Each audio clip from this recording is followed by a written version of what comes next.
I have to tell you, we have a beautiful, beautiful guest on the podcast today, Noga. She's an incredible talent, a really soulful singer. But admittedly, the highlight of the episode for me is when someone else makes a little singing appearance. Ooh, there was a little singing appearance, huh? It was very moving for me because, of course, I have a pretty strong history with singing and not singing and censoring my singing and all the things. And it was really very moving to have a conversation where I knew if I spoke of what had happened to me younger that she was going to invite, and I went for it. And it was really special. I really liked it. It really is special. It's really a special episode. So I can't wait for people to hear what we hear.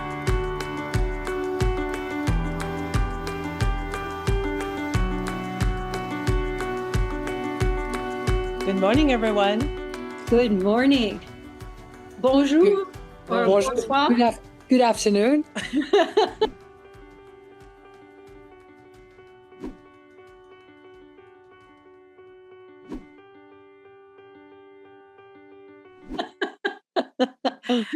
So I want to introduce everyone to my longtime friend, Noga.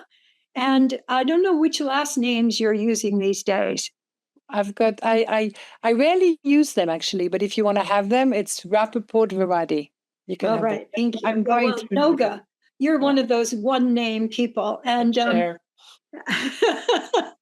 and I also, when you two met each other, I would like you to just introduce yourselves to each other the way that you introduce. So these are both French-speaking people. So just give our audience just a little bit. Je veux qu'on le fasse en français ou quoi? Ben, j'espère. On va tout de suite commencer en français. Donc, moi, je suis Noga, enchantée. Et toi, tu es Sophie. Bonjour. Bonjour. We considered for a moment doing the conversation in French, and Katie would translate by dancing what she thinks we're saying. How about that? But that would mean you would have to watch what we're doing, which I have wanted to have happen for a long time because we communicate with so much more than our voices. And when I see you, Noga, in any kind of circumstance, I'm reminded of that again, because your whole body creates. Your whole body is in service of what you're wanting to share with people. And Noga and I have known each other, we determined, for 30 years. We met in a little town in Germany where I was teaching a seminar. And we immediately recognized each other. We immediately started to play and to share. And we have taught together and we've traveled together. And we've particularly looked for great fashion in Paris together. And so we have a long association. I have still clothes in my closet that I go, oh, I got that with Noga. Oh, I got that. Talking about fashion, I think we should pause and look at Noga's ring. I think that's what yes. Well, you've got good eyes. I want to say one thing before we continue this memory line. I had just opened Catalyse in Geneva, which is a center dedicated to voice. And I invited Kathy the first year I had opened, and she gave a workshop in Geneva, which is a very Protestant town, called Money, Sex, and Spirit. Do you remember, Kathy? Money, Sex, and Spirit. It was, She was like, what is it? It was interesting. I think people freaked out more about money than they did about sex. Absolutely. They still do. Just talking very freely about money was like, oh, shocking. Wow. We don't discuss money in public. So it was. And you spoke about your red BMW, which I then many years later bought myself one. And I decided that I'm going to buy myself, not red, it was green. After my husband passed away, I decided I'm going to buy myself a BMW because he was the car driver. And I remember my kids said, tu vas t'acheter une voiture de pétasse. Wow, pétasse. That is about, how do you even translate that? Wow, pétasse. Vulgar. Oh, uh-huh. Yeah. So it sounds like it was a little bit of a dismissive, but like it's not very classy, something like that. Mm-hmm. It's like some women drive those cars because they have to show that they can drive them, Oh, uh-huh. And I just love. That was my car that I used to let go of what people project on me, which I still continue working on it because it's not always easy. But yeah. This is that can't help Yes, we you. could go off on that. I could tell you stories about my BMW, but I'd like to focus on one of the most wonderful aspects of your work in the world, Noga. I mean, she established this place, Catalyst, that she talked about, which was really about people activating their creativity, but also through voice primarily, but also through movement, through theater. And you've been doing this for several decades now. And I think you've also passed it off now to your staff. And it's a wonderful educational center, but it's also a place to really for people to celebrate the many uses of the voice. And when I've been with you, I've seen you use voice as a way to help people open up to their essence, to open up to what they want to express, but also to kind of take the lid off. We don't do that. Right. So and one of the main things that I wanted to have you share with us are ways that people can use their voices to enhance their well-being, to enhance their creativity. Because people think I'm a voice, just like when I tell people that I'm a dance therapist, people say, oh, I don't dance. Yeah. And when you say, I work with the voice, people say, oh, I don't sing. Yes. But the whole experience of how can I use my voice as just part of the celebration of being alive, because I've had many experiences of sharing that with you. And so that's something I'm going to toss to you. The place that I am now talking from, I can see you and me, Kathy, trying to put on the fear melters voices, the sounds, and that's how we started playing with that. And well, there are different aspects. One of them, what I've noticed, probably voice for me, I mean, as a singer and as a performer, I've realized all the other voices that were not allowing me to fully express my own voice. So it's really started from there, coming from a classical background, having a classical background as a singer as well. The day I decided to release all that, took me a lot of time to really become creative and start writing my own music.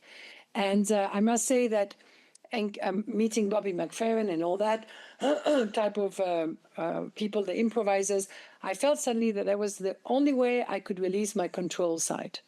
And there was the only way that I could really start reducing my anxiety, which was being there, because or my sensitivity, which I think go together, which through my voices, and I really play voices because now I've developed something called the inner orchestra, which really has to do combination of the personas as well. But it's like if I inside of me just try and become just a little flute and just play the sound of that flute, which is related to some feeling that I have, then I will release the idea that I have to sing right. Because I always tell people that we all have, and I really believe that we have trauma at schools, like, oh, you are off beat, or oh, you are off tune, which means you are wrong. Basically, you are wrong. And I wonder why I have a chat dans la gorge, as we say. So the thing is, it's really about, we start, I say we, like you start, I learned so much with the humming sound. And I realize myself that whenever I'm tense, whenever I have heartbeat, whenever anything, I will start humming. But then if you continue from the humming and you just start opening your mouth and you imagine that you just move, and you talk it through gibberish. And then you start amplifying. But then what happens immediately when you associate it to singing, then immediately there will be something inside of your head that will say, oh, this is not right. But if you are alone, if you're just alone and you're playing with it and you are like using your voice as, hey, who's inside of me? For me, whether it's because I'm so neurotic, but I mean, I really think that having put all those voices outside has helped me to have another kind of dialogue and to become the orchestra, to become the conductor.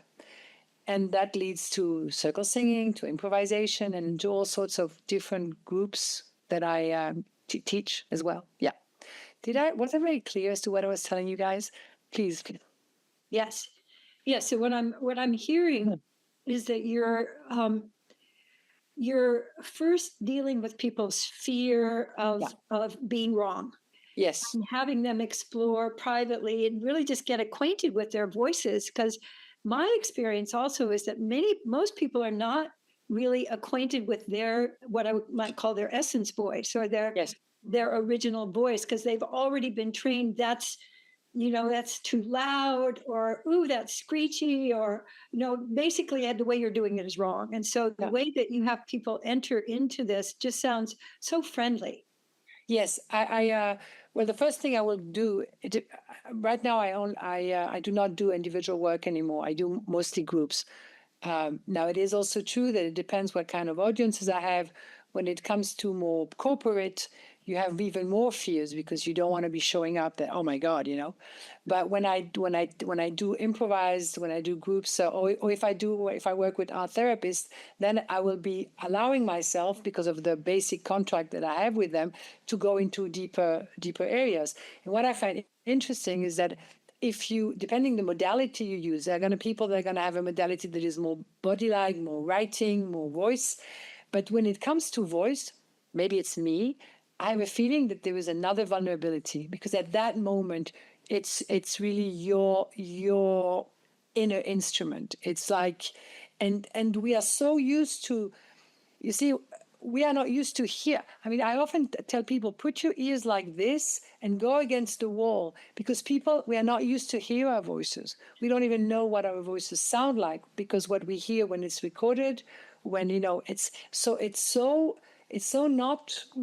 it's really getting to know through the resonance, through the walls, just to do like this. If we do like this, that while we talk to each other, the three of us or the four, if you put your ears and you talk, what do you hear? Yes. Well, I hear my sound different. It does. For those of you that are not seeing what we're doing, we're pulling. How would you describe what we're doing? You're cupping your ears. Cupping your ears so that they're facing forward a little more, so we get, oh my God, it sounds different. It does really different. Yeah, I can hear more of the lower resonance of my voice, which I don't usually hear. That's really fun. That's a great example of just what I wanted to have you share. But I also want to just intersect here for our listeners that Noga is a singer-songwriter also, and has published albums and has gone on tour. And you're in the middle of finishing a documentary on your tour of Japan, which just sounds fascinating. Just seeing just a little bit of the film from that and the pictures from that. So you're a multidimensional creator. But one of the reasons I wanted to speak to you is because your knowledge of improv. See, I think the big issue in the world is us being able to improvise with what's going on. Yeah. Because all the scripts have been thrown out, basically, and things that we thought don't work. And so finding how can I be myself in unusual times can come so much through playing with voice. Yeah. And also, I think that there's a huge taboo I think it's like the last taboo, because it is sound and making sounds and speaking in a way that actually is resonant with your inner life, because we know how to be polite and that all kind of constricts the voice. And so the way that you help people free their voices, I just think it has a meaning for all of the rest of our life, not just for singing, because people might look at this and go, oh, I'm not interested in singing. The thing is, what I've noticed, and the tour in Japan was very interesting, because I was performing with my son, and we met two Japanese artists. One is a calligrapher, and the other is a dancer. Now we knew what the music was all about. I mean, we came, we sang in French, and we also sang psalms in Hebrew. So and we did that in temples, and also we sang in a club. But what happened, and the whole movie, now that I just finished Friday, the movie is really about how do we connect? How do we connect when we don't speak the language? We were 4 artists, so we have already some tools. But it was very interesting to see how more difficult it was with the musician than it was with the dancer or the calligrapher. because the musician tried to enter the harmony, and the instrument he had was not in the modes, in the notes that we had. So it took us a moment to find how are we going to connect. And you can see it in the video, you can see it in the film, that I'm like, okay, we have 3 hours, we are going to be playing in 2 days. How are we going to find a way? Because if we don't connect, and if we don't feel trust, we're never going to be improvising. We can be very virtuose. We can be very, we can show that we know how to do it. But we're not going to bring that supplement that people are going to resonate with it, like what you call always by osmosis. And it was very interesting to see that in those places in Japan, because I even, at the end, people said, the Japanese, they're not going to, and at the end, everyone sang with us. I managed at the end to do what we call circle singing, which is you invite people to sing and then you harmonize with them. And it was so incredible. But because we had probably opened that space for those differences of layers, and the dancer, she's an incredible improviser. I mean, she's such an improviser. And she says, one moment I became the water, then I became the wind or whatever. But she allowed herself that because the four of us together, we played. We had so much fun playing. And we each knew we had skills. We knew. That was also interesting, because that's the other thing. I hate when you tell someone who is tense, oh, come on, just relax, be spontaneous. No, I cannot be spontaneous at this moment. So if I could, I would. Yeah, right, vraiment, merci. And so on the other hand, I think that what is very important is already just meet your voice. Meet your voice.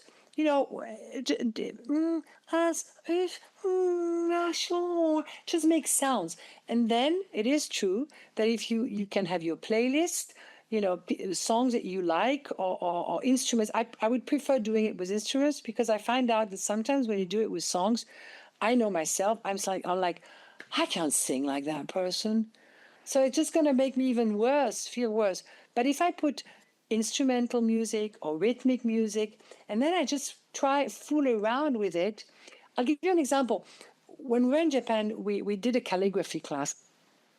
I'm saying French. Je suis totalement nulle de mes mains, quoi. I can barely, So here I was, and you can see me in the film, where I'm like showing, it was a little girl, like, I don't even know how to do calligraphy. I don't know what he was teaching me how to do the gesture.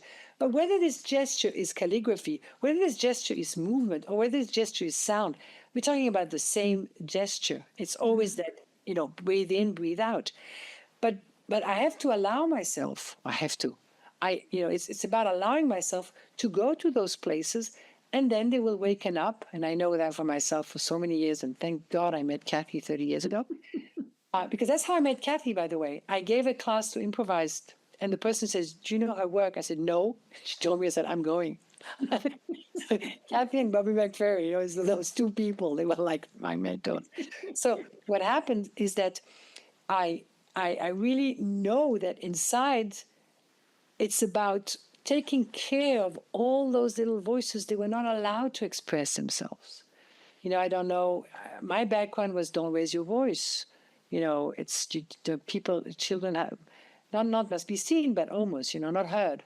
But it was all that. And when I realized that I felt safe on stage and I could be fooling myself on stage as a performer, that's why I thought, wait a minute, something is wrong there. I mean, not wrong, but I want to create that everywhere. Yes, I so appreciate that your ethic of let's invite everybody in.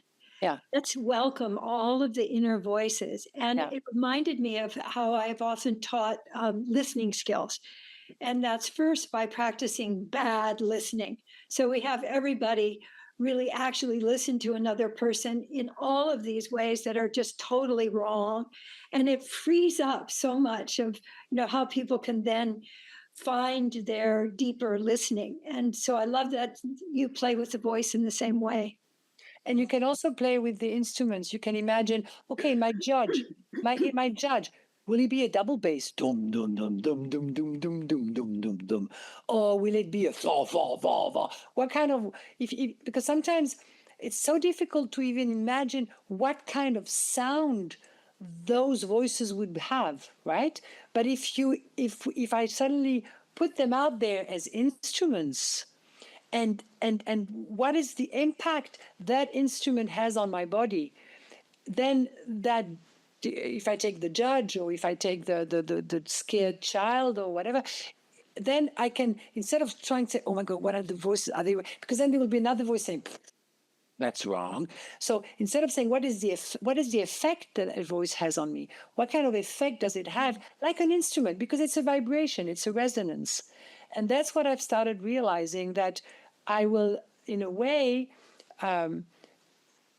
not so identify myself to the voice by becoming that voice, but I will imagine that it's an instrument. And then because it's an instrument, I can then take an instrument. I can imagine it. If I can't hear it, I can play it on the, and then I will replicate. Yeah, replicate that instrument, which then, okay, how can I start liking this instrument? How can this instrument has something? If you think about, let's put it this way, the judge. If I imagine the judge is a big drum, well, the judge also keeps the rhythm. He holds something. There's something positive to it too. So how can I become more friendly with those sounds? And then I'm the orchestra. I'm the chef d'orchestre. I'm the director. I'm the conductor. It's fascinating to hear you talk about all this. I had a major trauma happen like I could feel as you were talking, my inner, younger, 20 years old. I want to be a singer. I live in Paris. I actually was a clown for a minute or two. And singing was the obvious follow-up. And I was doing well. I started to do, concerts and I met Patrick Bruel. I started working with a bunch of people that were really happening in Paris and the whole thing. And my family, not exactly on that page, not on that page at all. And so I come to my club. Exactly. And so finally there's a wedding and they're going to be there. So I'm like, okay, I'm going to prepare something. Then they're going to walk out of the room. It's like they're going to be there. So up I go and I prepare the song, Killing Me Softly, actually. Oh. And they give me a return because there was a lot of people. I know the room was really large and the return was wrong. And I sang the entire thing completely off key. And I could see, like I couldn't stop because, once it started, it's like, all right, there off we go. And I could see in the people's face that something was incredibly wrong, but I didn't know what it was and I couldn't fix it. And the musicians were looking at me funny and I'm standing there like, oh my God. And I finished the song as I would because I'm a trooper. And my mother came over and as I was walking down from stage, slapped me in the face. And said, I have never felt so ashamed. And look at both of you, you're adorable. You're horrified. And I left for the States maybe 2 months later, and my life in France was over, and I never sang again. And until my daughter was born, and I started singing to her, like humming to her when she was little, very much like what you were describing. It's like it became kind of like because I was afraid of my voice. I was ashamed of my voice. I was like, there was so much heavy energy with it all. And just to finish this moment, years later, 2 months ago, I'm doing a ceremony with mushrooms and there's a drummer and there's a singer and there's these people making all these sounds and they're inviting people to make sounds. Well, do you want to know that I started singing on top of my lungs? And as it was it was really amazing because as it was happening, probably because of the mushrooms, there was no judgment. I was just going for it after all these years. And oh my God, I mean, as you were talking, I was just having chills of, I know exactly this experience because I've had it both ways. I've had the shame and the limiting and the stopping me and censoring me, and then the unlocking. And God, thank you for reminding me. And do you want to sing us now your song? Oh my, I never do that. I was like, maybe I don't tell my story because she's going to do that. Well, funny enough, the song, it was in Hebrew. Which one was it? I thought it was Killing Me Softly. At the time, that I never would sing again. I'm sorry. I'm not doing it now. I'm not doing it then. What song is it? Really now? No, the song that came out in the mushroom ceremony is Yedid nefesh avarachama, Yedid nefesh avarachama. La la la na na na na na na na na na na. Ah, that's a beautiful. Yet in Never, it's a beautiful song. Yeah. Thank you. Wow. You know, wow, I have goosebumps. I must say that, you know, it's very interesting. Interesting. I'm very touched by your story because it reminds me. I used to be a lawyer before I followed my dream. I forgot that. I can't even like put it together. I'm like, what? I think Sophie and I have a lot to share about about it off Camera. off camera, you know. Oh. Or on, who knows, maybe. But I mean, it's really about it's this whole thing about allowing myself to express my voice, and I get very touched when I see how even myself on stage. I mean, now I am at a place because I used to not like my voice. I used to always compare my voice to those either big singers or you know, and it took me a long time because I was always probably also seeking outside the recognition of the voice, which also opens the recognition of your true self and yourself as well. And I must say that having done many albums, and it took me a long time to really say, but this is who I am. You know, that's me. That's me. And there is, and it's very interesting because often people have expected, because I'm tall, often people think, oh, you're an opera singer, right? Or like they imagine, you know, people often imagine that my voice will sound a certain way. I can have a powerful voice. I can, you know, but I also play with other colors, and I love being vulnerable on stage, and this is really what I also offer. So sometimes my voice may be, you know, sometimes I sing. I do right now. I'm doing a beautiful project, which is so essential. I sing with a Sufi singer from Morocco, and Orthodox singers. So we sing in Russian, Orthodox, Hebrew, and Arab, and we sing in different places. And people at the end, they are just saying, it's just voice, you know. It brings back where we all come from a sound. Let's remember, we are being created from a sound. Just Bereshit bara. It's just a sound, and I must say that with him, for instance, finding the way that how can I, because also him and I are a little bit improvise, how can I find ways to sing with him? So some moments we sing in Arabic and in Hebrew, and we improvise together. And because he doesn't have necessarily the same notes that I have, so I have to really let myself go. Says it's not wrong. It's not wrong. I'll just trust my ears. I'll find the way. Other people are used to sing that way. Other people know this is not my language. I mean, musically. But it's so interesting because we all have the intention of meeting our vibrations together. And there's a classical singer with us as well. And it's really about saying, no, this is how I'm going to show up. And I think that if one of the most beautiful thing I have when I give those workshops is to see, and now I've combined them also with psalms. Like everyone can choose the psalm that resonates for them, which for me are only quote unquote, they are poems. They are poems written many centuries ago. And when people choose the word they want to choose, and they play with words that they don't even know what they mean, and they play with the vowel, and they play with the sound, and they play with that, suddenly something else will come inside of that. And that's maybe a way to connect with who we are, each of us. And and that's the power of voice. Of that.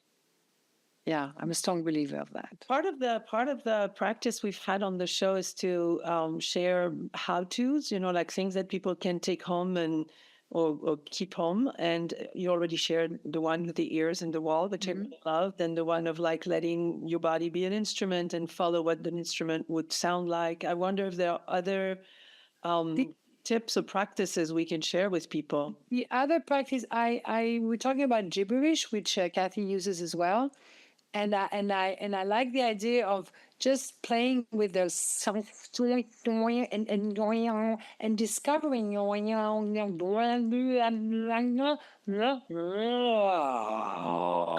really playing and really allowing yourself to to play with all your face. It is true that in order to produce a sound, you're going to need breath as well. But just already just playing with your face, because all those muscles, we very rarely use them, right? I mean, we don't use them that much at our ages. Well, they're also socially conditioned over many, many years that people learn, like, you have to keep your, don't let people know what's going on, don't let anything through, but also quiet yourself, don't be spontaneous because, you're going to look stupid, or all of those different things we carry in our faces. So I love the way you were doing that. And I want people to look at you, to look at the recording so they could see what you were doing, because you were literally. It's really about, so you can really, you start with any sound, or if you have no idea, often people say, I have no idea.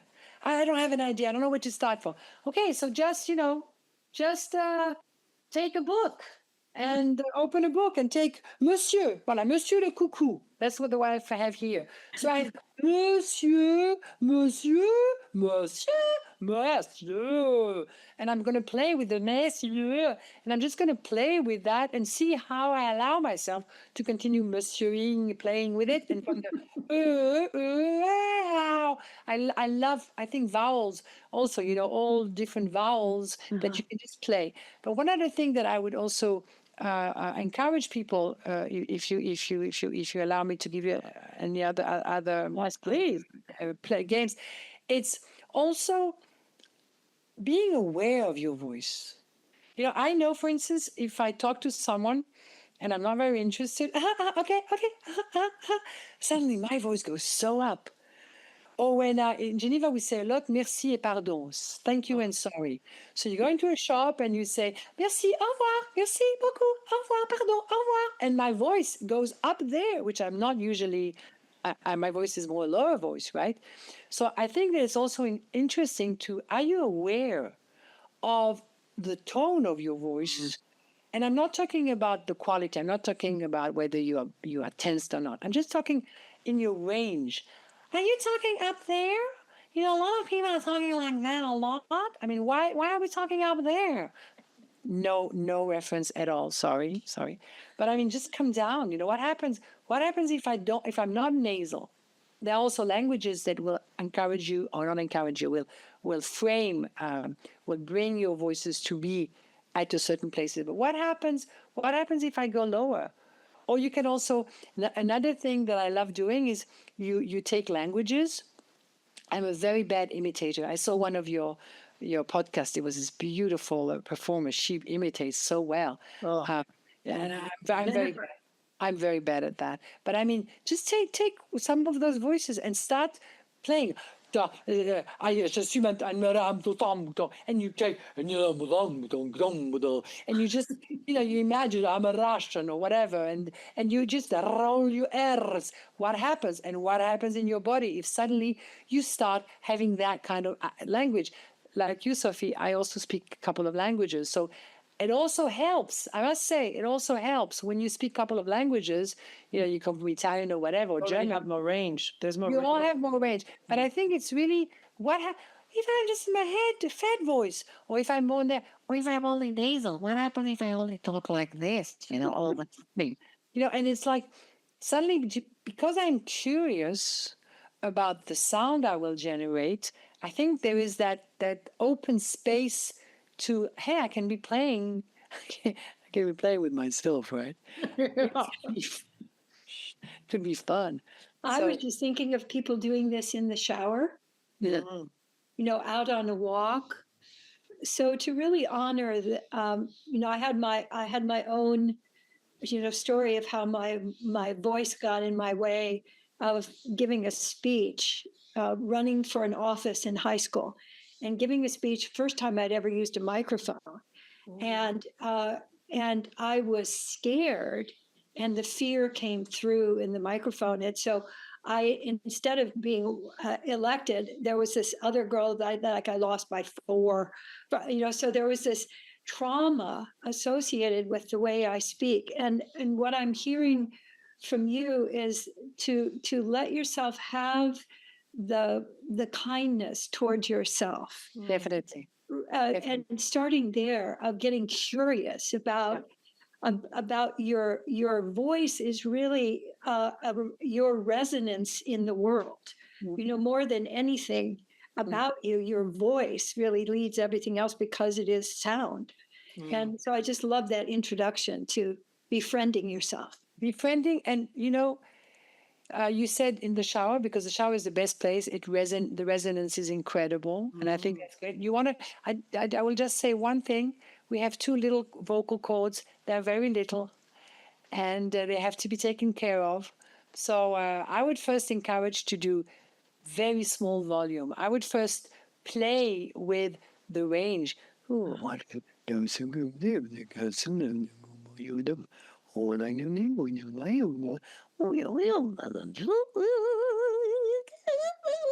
would first play with small, because those little vocal cords, without support and without certain technical sides, it's not just about the difference between a baby and us is because we don't have the same flexibility of our anatomy and our cords and all the muscles. So the baby needs to have that voice, because if not, nobody will come and feed him.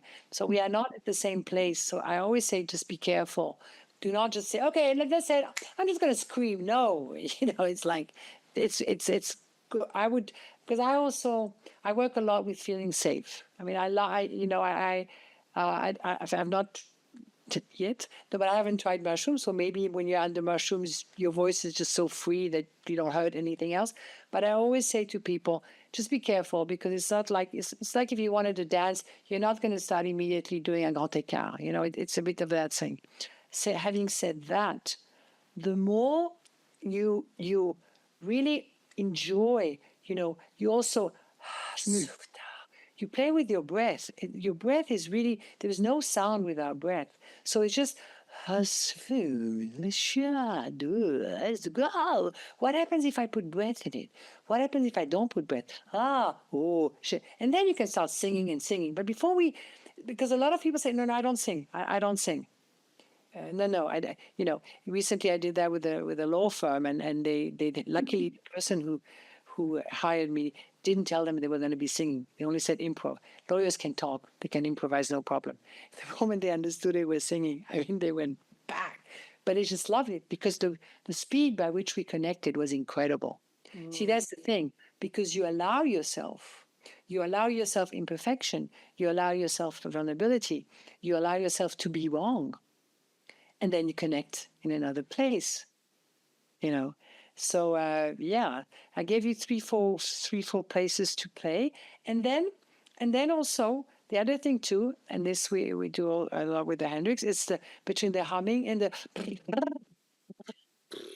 That's incredible. That's also a baby move. And then you shake the rest of it with it. It's like, it's giving your body that inner massage. That's what you give it. You give it. And I've done once, I had blood pressure, I had high blood pressure, and it was very interesting because I was just doing those sounds. It went poof.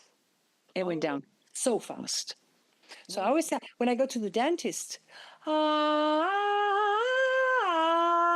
sing with them. I sing. I'm so scared. And now I suspect that my dentist makes it longer, because the other day he called the two of them. He says, "Come, she's a singer. Come, let's listen." I'm like, guys, But it reduces my stress. Anyhow, this thing is terrible. Yeah. So I try to harmonize with zzz, zzz. That's what I do. Yeah. So then again, open your mouth. How many of us dare open the mouth? Open here. How many people really open it? So that's another thing, just open your mouth and see what happens. What's interesting is you speaking of singing, but it's really expressing, because some of what you're doing is not singing, but you're sharing. You're like, you having us like totally like engulfed in what you're doing, because it's you're exploring. It's like an adventure. It's like you don't even know where you're going, and it's fun to go with you, because it has it's really, the voice is I've never looked at it that way, but it is like it truly is a journey of exploring. It's really And your voice is your instrument. You can do with it. I mean, you have so many capacity. Now, if we would be 2, 3, 4 people together, then how are we going to be playing with our voices? I'm a singer, so yes, I will sing. But the moment I sing, I will immediately go note-wise. I'm going to start creating a melody. I'm going to think rhythm. So the reason why eventually today I also was not going to focus on the language that I need in order to sing was because I really would like to, I mean, I so believe in the transformative power of voice. And I so believe that your voice is a vibration, you're also like presence, that you are going to offer to your environment. So if I'm not aware of my presence, and if I'm not aware of my voice, it's before even you start singing. Yeah, we could, for the last 3, 4 minutes, we could continue in singing. But for me, I do not separate them. My voice is my instrument with whom I will either play or I always play, but I sing and I compose my music singing, but I will also da do do da do do do da da do da do. I do this with what is inside of me. wow. Yeah. Yeah, what a beautiful way to take us home. Katie, did you, what were you feeling while she was doing that? Because I could see you were very touched and you were coming with the sound.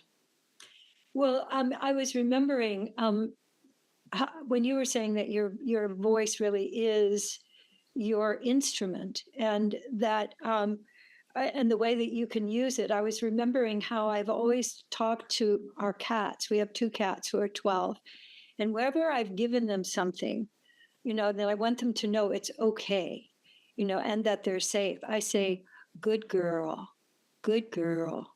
And I have, yes, it's a particular tone, good girl. And they relax, and they know from my sound that they're safe. And so the way that we're always using our voices to influence and to receive, and the more, when you were talking about, are you aware? To me, that was, really a key to witnessing your voice. And am I freeing my voice, or am I restricting? Am I expanding my voice, or am I restricting my voice? So I just loved being on the journey, and I was remembering all of these different experiences that we've had. But I was also appreciating you, Noga, that you, in the time I've known you, this is the freest that I've experienced you. So the practice is not only for them, it's for you. Oh, yeah. So those of you listening, the more that you let yourself play and practice with this, the more your voice becomes just, a vehicle for your aliveness. And so I just so appreciate all of the things you shared with us today. Thank you. And it's really, I was talking about the dentist. When you brush your teeth and you have this, or you listen to your tea kettle or the coffee, there's so many sounds in our daily life. There's so many sounds around us that if we just decide, I mean, I have an acouphene, and it's a tinnitus. And I must say that sometimes it's really unbearable. But if I just decide to resonate with it, if I take all the sounds that are around me and I just play with them vocally, like we are a couple of instruments together, then it also frees me from certain things that could be annoying while I'm waiting for my tea to be ready or my whatever to be. And you just, like the same way you're going to be moving inside, you can also be sounding. And so I really, because I'm still thinking what you just said, Sophie, about singing. For me, there is, as I say in French, il y a la voix parlée et la voix chantée. There is a spoken voice and there is a sang voice. And then it all depends what kind of colors you want your sang voice to be. But it's the same. It's a matter of really, I like the word palette. You say it in English as well. Yes. The more you are exploring your palette of sounds, the the wide, the richer life is. Brilliant. yeah. And then again, there are also the capacities that you have. You know, it's also when I saw the Japanese dancer, she just does things that I'm just there. I really am jealous. I don't even envy. I'm jealous. I mean, and she does certain things, and I'm like, I couldn't even do that when I was 15. So I think it's really about really embracing my sound, my voice, my palette, and how do I play with it? And the awareness in social places, talking to your in-laws or whatever, check the voice you have at that moment. That, why do people, when they talk to babies, ça va, t'es trop mignon, mais qu'est-ce que t'es chouette, t'es tellement mignon. Why? It's that for me, that's the key thing, being aware of where I stand.